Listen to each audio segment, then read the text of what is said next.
Hey everybody, welcome to the Johansson show. Today I am joined by Big Kon himself, also known as Konnor from The Ascension. Thank you for coming on. Thank you for having me. Really excited, longest reigning NXT Tag Team Champion. Still. First, how does that feel? To have that under your history making reign. It says a lot, I think, especially 6 years out now. I mean, yeah, it says a lot about the grind that Vic and I put in. There were days where, he would be injured and, I would pull double duty, in matches and things like that. So we had to work around injuries and stuff like that. Whereas now, from my understanding, they can kind of, be a little more laid back. So I don't know. You look at it now, some years later and still holding that. I mean, it's something that we're proud of because one, we never thought it was going to happen. We for sure thought it'd get broken. And two, it's a piece of history. So who doesn't want to be a part of history? Yeah, exactly. And I think the period of you guys holding those tag team titles was when I think NXT started breaking out to become this internet fandom where everybody was watching NXT. And again, when you're switching on and you and Vic are just destroying tag team after tag team and having a different gimmick and stuff like that, how did the Ascension come to be? I know you was with Tom Lackman at Bram, and then he departed, Vic came in, but how did the whole character and the gimmick and stuff come around? Well, we're answering this question.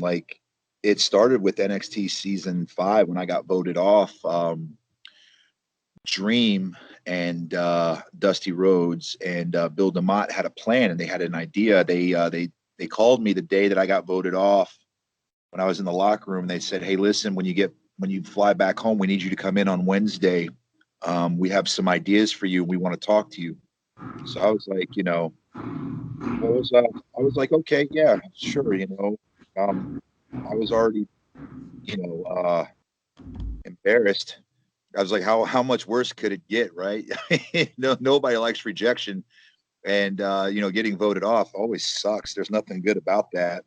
But came in the next day. It was Shaw, Guerrero, me, Brahm, or Kenneth Cameron, Tom Latimer. It was Tito Colon. And I'm trying to think as I'm brain farting left and right now. But there was 5 of us, and it didn't look right. I remember looking at the whole faction. I was like, man, this is set up for failure. It just looks like 5 people that creative doesn't have an idea for. So where's the pink slip at this point?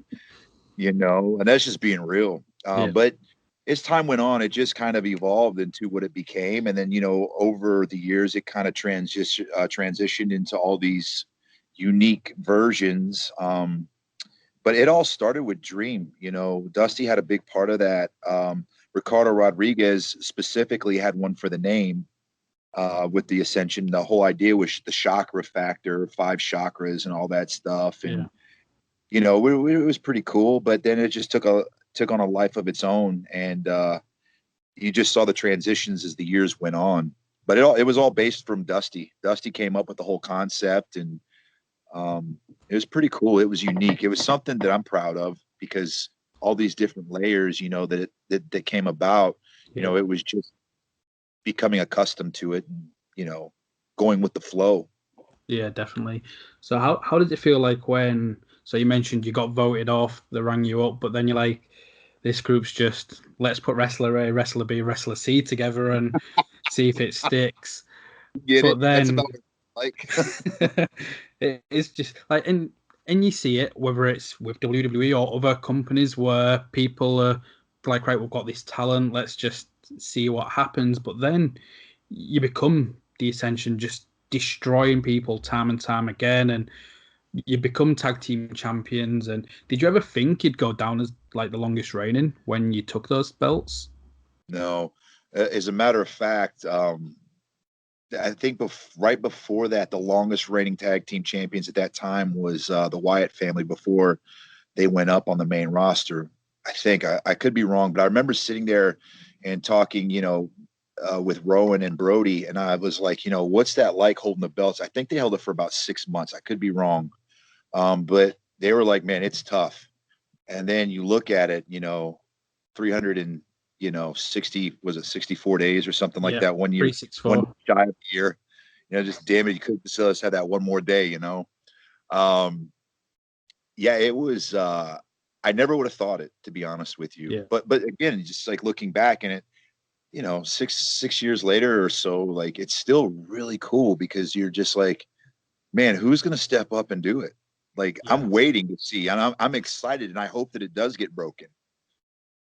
Is there anybody in particular that might be there now that you think they could be deserving, or do you not see much of the product? Yeah, I don't now, as you understand, being a parent stuff, it's, and I with the schools and, it's hard to find the time. You try to catch bits and pieces of it. I like Martin a lot. I know him personally. I think he's a great guy too. I would love to see, him, have that opportunity because, is he wrestle as Martin Harris still? Is it, what is he? Martin Stone. Martin Stone. Yeah. Okay. So his real name is Martin Harris. And so, but just watching him like go through the grind, like I saw before how hard he worked and how true he is too. Yeah. And how aggressive he is. So I'd like to see Martin. I'd like to see Martin get that opportunity. I think, Martin Stone, he's perfect for that role. He's aggressive, he's manly, he's tough. He's a tough son of a bitch. Yeah. So I'd like to see them, have the opportunity to do it.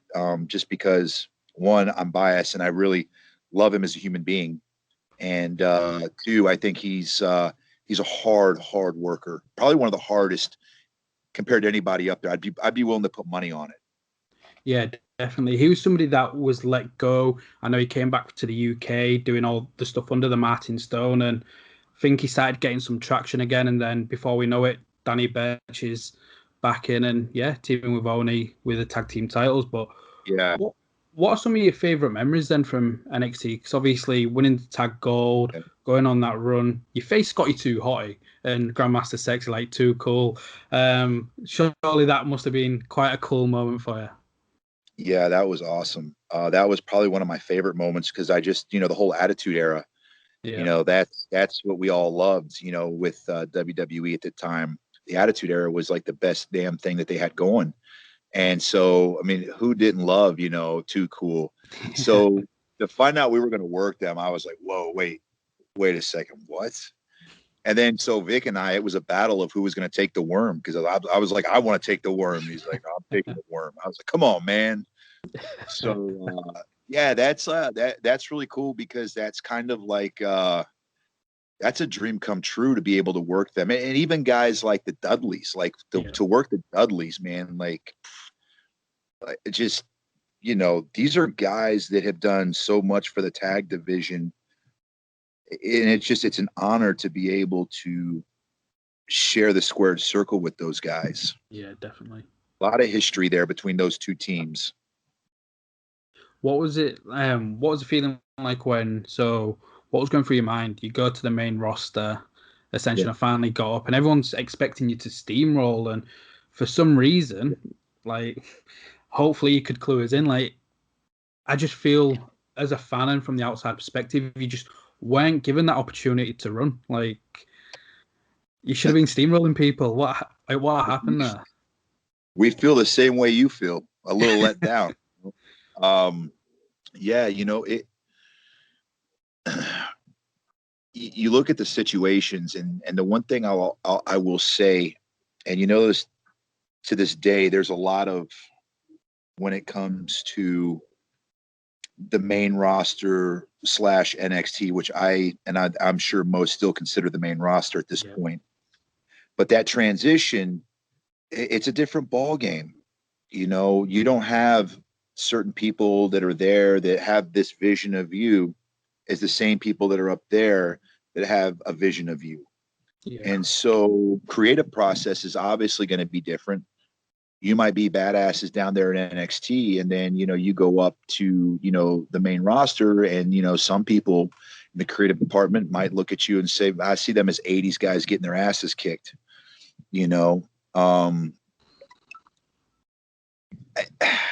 I tell people this when I do the interviews, like, I can't be bitter, because believe me, there's part of me that just wants to just turn and just go, ape shit crazy and be all mad. But man, the reality of all this is when I look back at the bigger picture, I never would have met my wife had it not been for WWE, because that's how we hooked up. Yeah. If it wasn't for that, I never would have had my son. If it wasn't for WWE, I never would have had my finances. Everything I own, is all because of that company. Everything that I've done. So for me, with the bigger picture, like, I'm not mad. I'm not bitter. I'm very grateful. There's a lot of great things that, I got to be a part of, I got to do. And, there are people that I know for a fact that would love to have had probably half of what I've done, so you got to think like that, so I don't know. Nah, like it's good to see the grateful. Like, you can't help when you're a creative person, a competitive person, to have that like urgency. And hopefully, like, I know, bittersweet for you guys, like when you became free, COVID hit, so you can't really get that momentum going. But hopefully we'll get to see you express some of that frustrations on the independents, which we'll get to. But like, whilst we like wrap up your time with WWE, then Elimination Chambers, did it hurt as much as as what it seems? Ooh, man, brother. So, well, looking at it, it's like, it's really cool to visually see it on TV. You're like, wow, this thing's pretty big. It looks pretty cool. But to actually go there and be in it and feel the foundation and how those chains really feel, and how that ground on the outside of the ring really feels. There's no give. It's just, man, and you go back and you look at like the history of the Elimination Chamber and all the matches that happened in that thing, and then you see some of the bumps the guys take. You just look and you go, oh my God, like, that is painful. The true fan will never understand, because they've never felt that. Yeah. And what it feels like. There's no give to that thing. It is brutal. So it's even more intimidating in person, and especially when you touch it and you look at it, and it's just like, my God, this thing is massive. Yeah, I can imagine. Like, obviously they've padded it out, and WWE visually have changed so much since it first came. But surely, back bumping on mats, that's just solid steel underneath. That's still not going to be pleasant for anybody. No, as a matter of fact, so the first bump I ever took when I first got into this business, it was by a gentleman of the name of Rusty Brooks, who wrestled with the WWF for a while back in the day. And just really quick, that was a school that Gangrel came from. So I got to put that over, because Gangrel is just, he's fucking awesome. Like, we love Gangrel. But I remember being in the ring at Rusty's in Rusty's place, and I took a back bump. My first back bump I ever took. I knocked the wind out of me. It took my wind right out. Yeah. I didn't know what I was expecting. I didn't know what to do. The guys there was like 15 guys. They all just sat there and they looked at me, and Rusty's like, "Okay, kid, take your back bump." The other 15 guys did it, and so I was like, "Okay, let me watch. Okay, I got it. Okay, back bump, boom, knocked the wind right out of me." And I sat there. No kidding, Kurt. I sat there for about 20 seconds, didn't move. And it ran through my mind. I go, I might not be cut out for this. Like, this is a lot tougher than what I thought. Yeah. So going back to the bumping in the mat, it does not feel good. It feels better than a steel cage, the Elimination Chamber. I mean, absolutely. That's like hitting pillows compared to the Elimination Chamber. But it still sucks. Which chamber was your favorite? Do you have one that stands out more?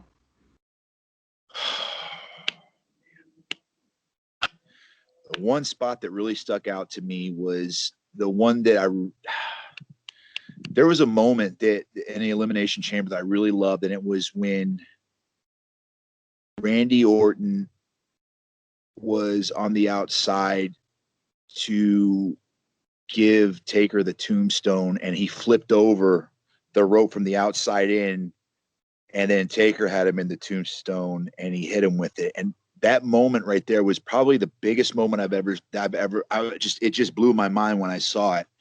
But when it comes to I'm going to be biased because when I think about my favorite Elimination Chamber, it's going to be the one that we were in, because I have to put it over. There was so much crazy shit that was going on in there. So many incredible talents, like, Tyson Kidd and Cesaro, the Lucha Dragons. How about, Kalisto, Kalisto being stuck on the top. He was supposed to fall and hit all of us, so we collapsed before that entrance happened. Yeah. And then the entrance started, and we're like, well, he's stuck up there now. Jesus, like, how does that even come into his mind to be like, you know what, I'm just going to start climbing up and dangle upside down waiting for everybody? Your idea? I said I think it'd be a great visual for him to do it and just drop on all of us. It was supposed to go a little bit cleaner, but I mean, still, it was a moment that we came up with that I thought was pretty cool. He's just, or Kalisto, he's just so athletic and he's so unique. Yeah. He brings so much to the table, visually and with his athletics. He can do some crazy stuff. And if there's one person that's going to do some crazy, wild stuff like that, it's going to be Kalisto. Definitely. Like, all I can imagine is where he's having to hold on because the entrance is happening. He's just thinking, Konnor, you fucker. It was great. I'm like, that sucks to be up there. Oh, sucks for you. So, fast forwarding, like, with the recent releases, did you have any indication that you guys were going to be leaving? Yes and no. So what ended up happening was, for a while there, they had us sitting at home, and almost for about 9 months, which is crazy. They had us sitting at home for 9 months. They didn't put us on the road, and we were always communicating back and forth. We were always talking to each other, always, stayed professional, and there was never no frustration. It just was kind of one of those things where, hey, listen, man, if you're not going to use us, what's the point? Like, and so that company's smart, and they knew that we were ready. We were ready to go. Yeah. And I think that, obviously if they wanted to keep us, they would have kept us too. You know what I mean? And so they knew that our frustrations, rightfully so though, too. We weren't happy. And I don't think anybody in our position would have been. And there was, I'm not going to drop no names, but there were some pretty big names that just looked at us and they said, we don't know how you guys do this. And for us, it was simple. It was because we fucking love what we do. Yeah. We love wrestling. We eat, we breathe it. You know what I mean? And so we did it. And we love the boys too. Like, those were the best times to be in the locker rooms with the guys, or, doing live events. So that was why we did it. That was why we fought it and we stuck it out.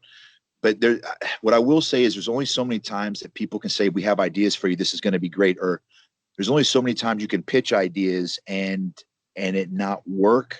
Yeah. Or there's no interest, and then eventually you just go into shutdown mode, which is the worst thing you can ever do as a professional wrestler. You never want to go into shutdown mode, but sometimes it's just not worth kicking a dead horse at that point too. It's just like, I can't even tell you how many. It's a really funny story, really quick. We were in Gorilla, and this is kind of near that end, just kind of give you an idea where our heads were at. Yeah. Billy Kidman, who we love, looked at us and he goes, hey, so originally we had 10 minutes for the match for TV. This is what it was like in an everyday life of the Ascension when it came to TVs. On paper, before the show, we get 10 minutes. As the day goes, things start winding down. Okay, you guys have 8 minutes. You guys have 7 minutes. Okay, you guys have no entrance, 6 minutes. Then you get into Gorilla. You're primed, you're prepped, you're ready. You still got to be professional. You still want to do good business. You still want to do the right thing.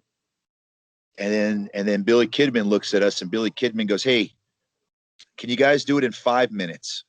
And Vic, with Vince right there, Vic looks at him and goes, "Well, fuck it. We can do it in a minute if you need us to." And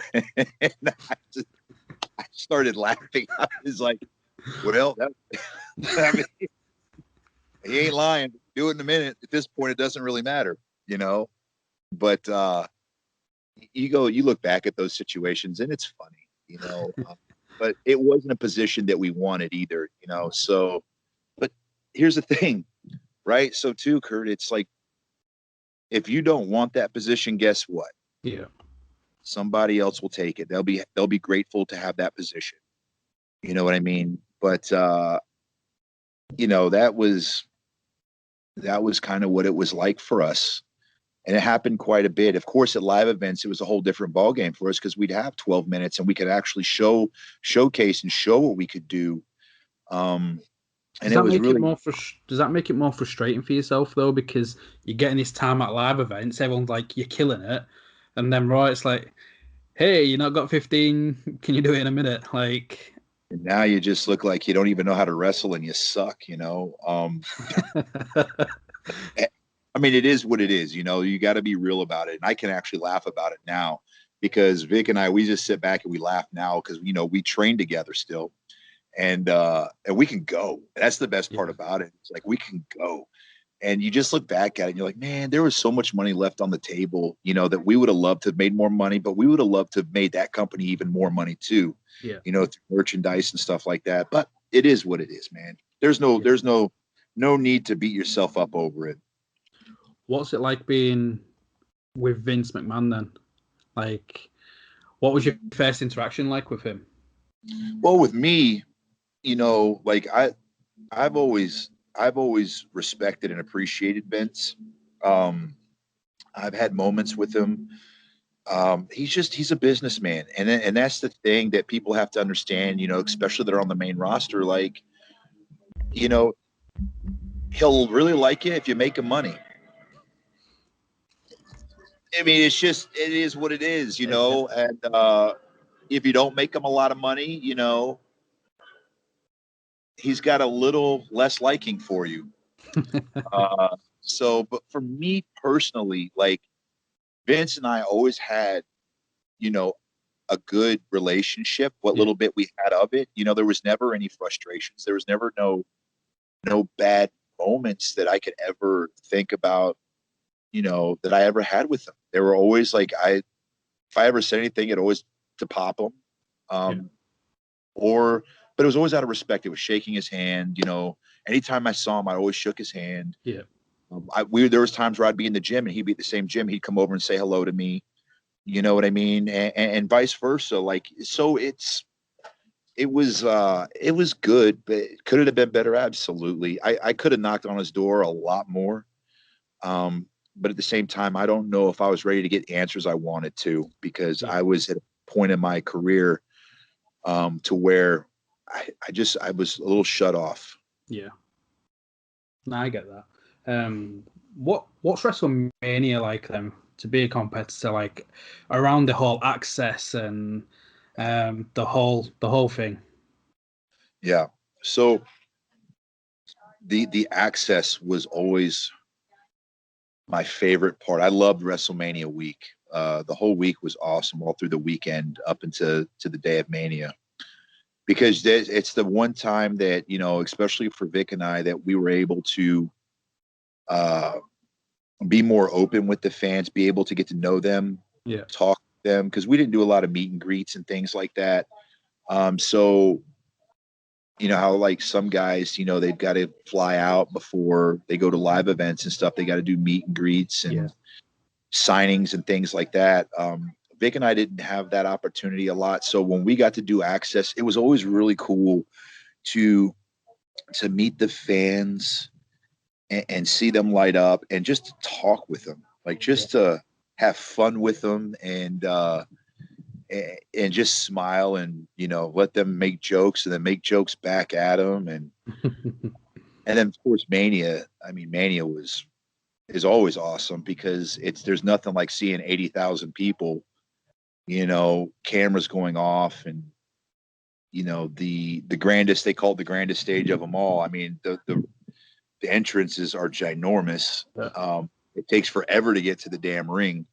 And it's really neat to experience that and to have those memories. Like it's probably the highlight of my career was to say that I made it to WrestleMania. You know what I mean? Like that's a feat. That's, you know, that's everything you strive for when you break into the business as 100%. An independent worker.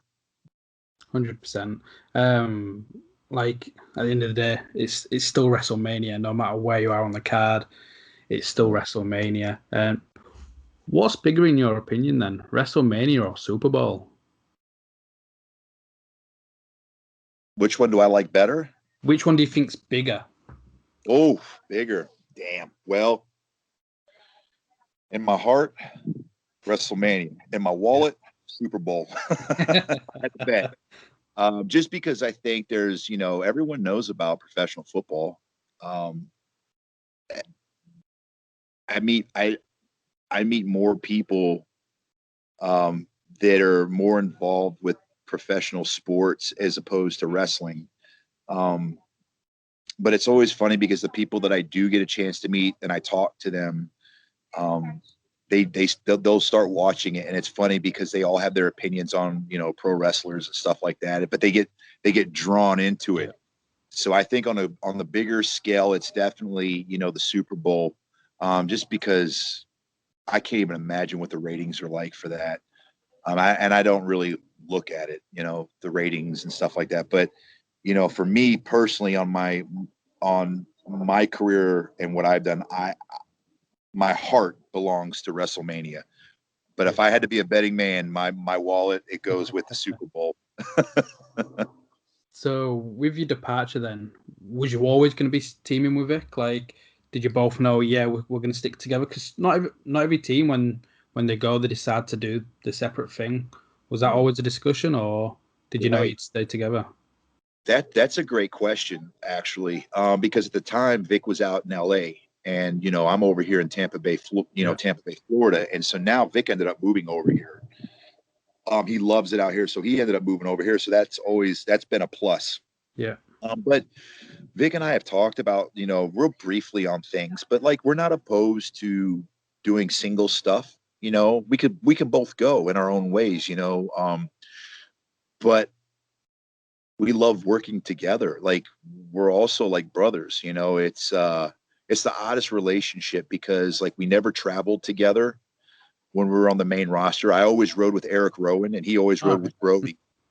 And so he would ride with Brodie and I would always ride with Rowan, and we would always just go do our own thing and we'd meet up somewhere. And, why was that? I don't know. It just, I think it's just, you know, personalities and things like that. Brodie was a lot more laid back. Vic's very laid back. And me and Rowan were very high strung. We were the guys who'd get up at 6, 7 in the morning and go work out. Whereas opposed to like, just a quick idea, they would get up at like, you know, 10 or 11, you know, they would sleep. Like me and Rowan, we couldn't sleep, you know, for whatever odd reason. So yeah, but we love each other. Like we love making money together, and it's such an odd thing too, because we know what each other's thinking when we're in the ring. Yeah. I can't even explain it. It's just like we're always on the same page, and in a very weird way. But we have two different styles of wrestling, which is even crazier. So we don't even compliment each other on the same style, but we somehow know each other. It's bizarre. I think that's why it works though, because it isn't just two people that are very mirror and mirror in terms of wrestling style. You complement each other, but you can also bring something that the other's lacking, which gives you a good dynamic to be able to work, whether it's the Bludgeon Brothers or the Lucha Dragons. You could do those different style of matches because you could complement each other in that way. And you mentioned Harper and Rowan, like, obviously, rest in peace to Brodie. Like, what was it like working with Brodie and Rowan? Yeah, well, if you ever get an opportunity to interview Vic, he'll tell you this. We always look forward to the European tours. And the reason why we loved the European tours was we were either going to be working them or we were working with them for the most part, usually. And working with them really sucked. It was great, but it was great though. It was me and Rowan would beat the shit out of each other. Like we would beat the crap. I mean, we just would lay into each other, and Brodie and Vic would stay on the outside, and they're like, "Why are you doing that to each other?" And we're just letting the frustrations out on one another. And it's just like, oh my god, ooh, oh. No, it was working them was a night off. Like it's like how Vic and I are on the same page. It's the same way with all four of us, oddly enough.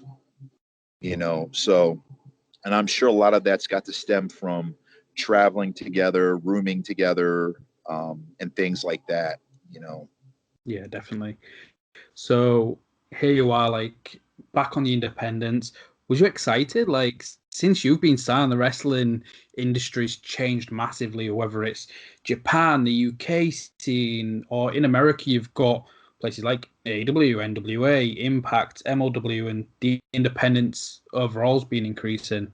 Where's your thoughts at going back onto the independents? It's different. Good different or bad different? I don't really know. I mean, it's going to be good because there's not going to be the kind of stress that we're used to, or the pressure, but it's just different because it's like you said, there's so many opportunities now, and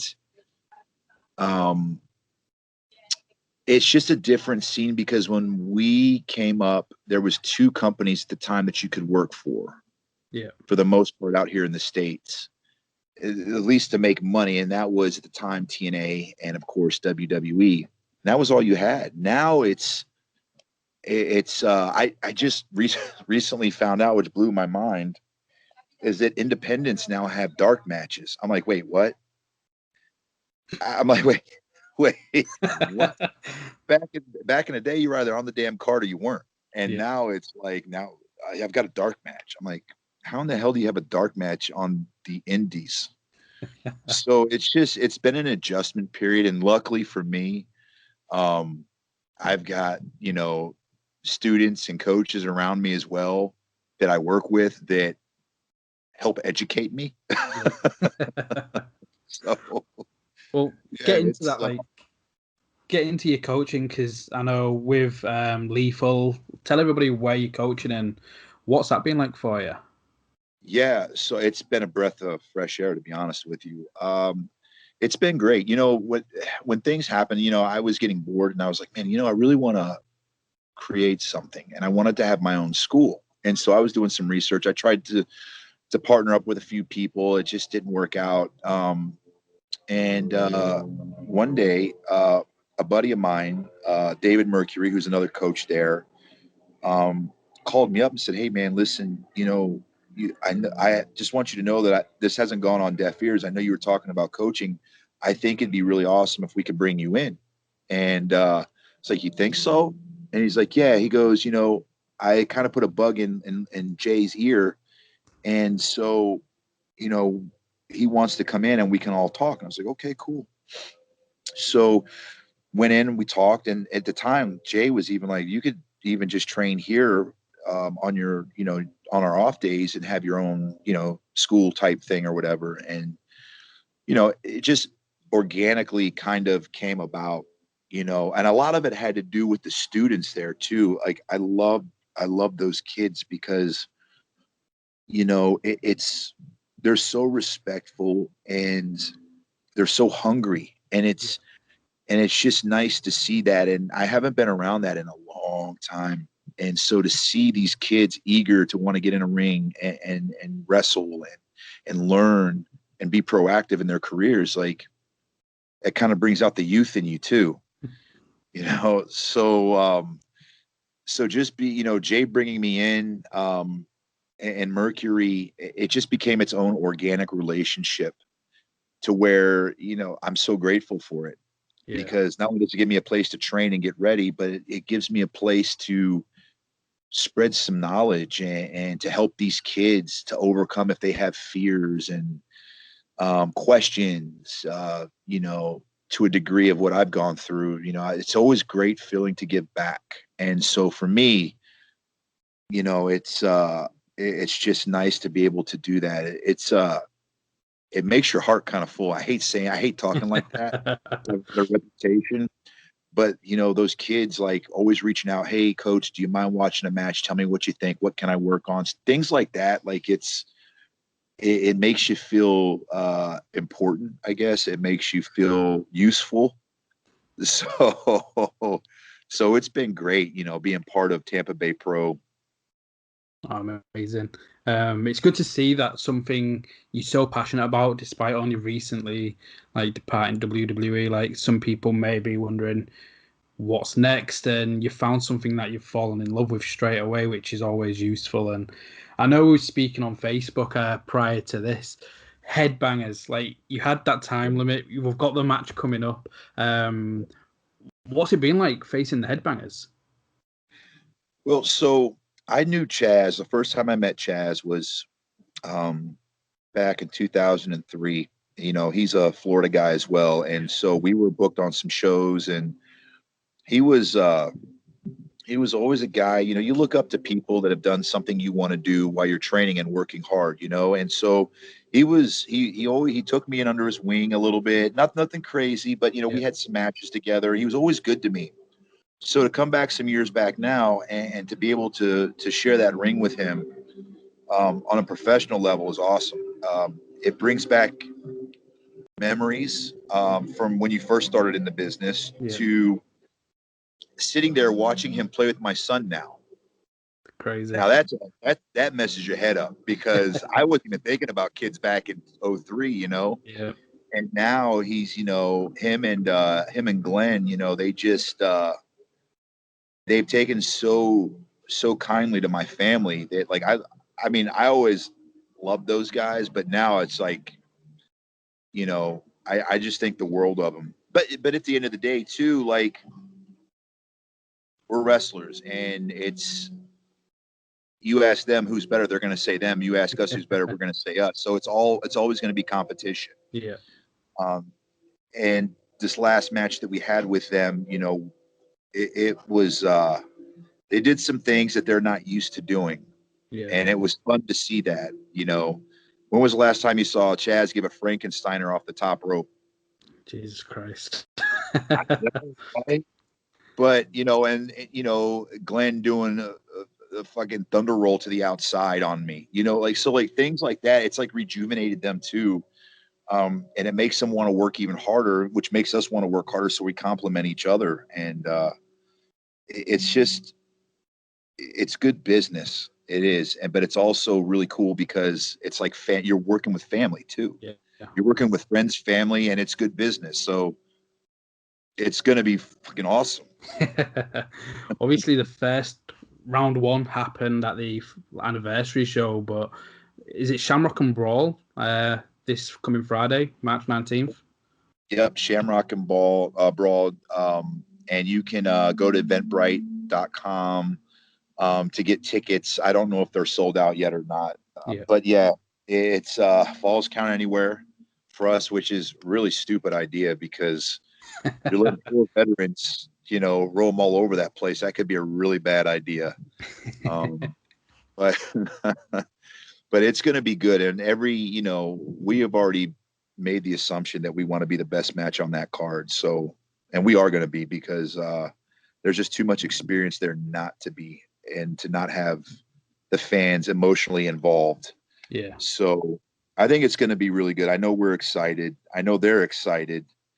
I'm sure, Alex Red, who puts on the promotion, who's done a hell of a job, who I've got to put over really quick, because here's a man who, went through hell and back, and then had this vision, and now he's finally making this dream become a reality with Fight TV and stuff. Now he's super excited about bringing the talent in that he's bringing in. Like, he's got guys like EC3 that come in, Brian Myers, and the Pope, I think, who'll be at this show, Kazarni. So it's like, he brings in, some really cool people through all this hard work and dream and aspirations that he had in his brain.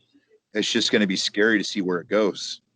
Now I've got a list here actually, because again, you mentioned Fight TV, the TV tapings are there. So if you can't make the show, make sure you do try and check out on Fight, Atomic Revolutionary Wrestling. This show we've got Shannon Moore, Garrett Bischoff, Sim Bodie, Sue Young, Swoggles on there, yourselves, Headbangers, Pope, like that's stacked. Yeah, and Alex is the one that sees all this stuff, and he's just, I think it's the best run company here in Florida when it comes to independent promotion. He's always bringing in names that guys that can go, and I think that's what's going to draw a crowd, to be honest with you. Yeah. So you're going under the name The Awakening now, like no longer sleeping, you're getting to do stuff. What's next for The Awakening in the wrestling industry? Like, do you have any personal goals, whether it is Japan or certain companies? God, man, Japan. Vic has talked to me about wanting to go to Japan. Man, that'd be so good. Whether it's New Japan or all Japan's tag divisions, ridiculous. It's just slapping meat with other guys. It'd be great for you. Yeah, I wouldn't be opposed to it. It just would matter. Like, I don't want to live out there. I'll be honest with you. I just, being a father, like, you want to be around your family as much as possible now at this point in my life. But I think it'd be a wonderful opportunity to go out there and to, like, when I think of Japan, I always think about how incredible, Muta's entrances were. And like, I was like, man, I wonder how we could do, what kind of entrances we could have, because they are so creative out there, and they're willing to roll the dice and to make some crazy stuff happen.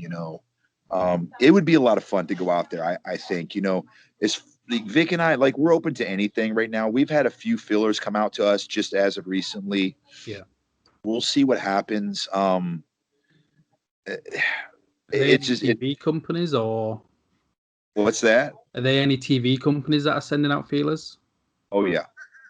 There's been some feelers out there, and I hate jinxing myself, and I don't want to say who it was or who it is. Nah, I won't even ask, man.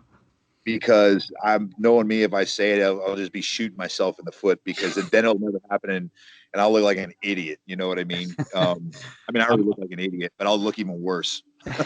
I'm always the same. Like, I've not even promoted that we were speaking, because I'm like, anything can happen, whether it's I'm busy or you're busy. So until it's happened, I don't like saying this is happening, because anything can happen. But that makes sense. Excited to see. Is there any team in particular though that, obviously Headbangers is a good moment for you, but is there any team that, like, man, if we get a program with them? Yeah, I think for our bucket list, like Vic and I were talking about this, as far as teams that we believe that we would complement and they would complement us, and with their rugged style and hard work, like we like the Briscoes. You know what I mean? Like, we would love to work the Briscoes, just because they're nasty, right? And that's how we work. I've got a part of me wants to, just to say I did it. I want to work Rock and Roll Express, just because. It's 2021 and you can work Rock and Roll Express. How could you not work them?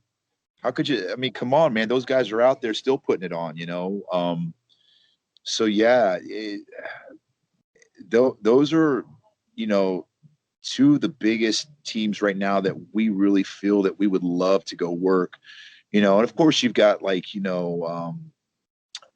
the Revival, or those guys that are out there right now that they're killing it.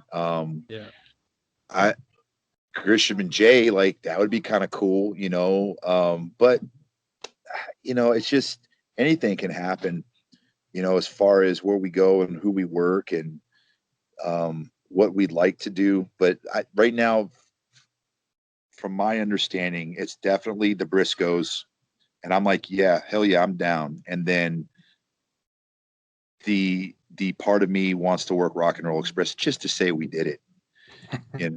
I don't give a damn if I got to put those guys over. Like, just the fact that we're doing it, like, I got to work the Rock and Roll Express.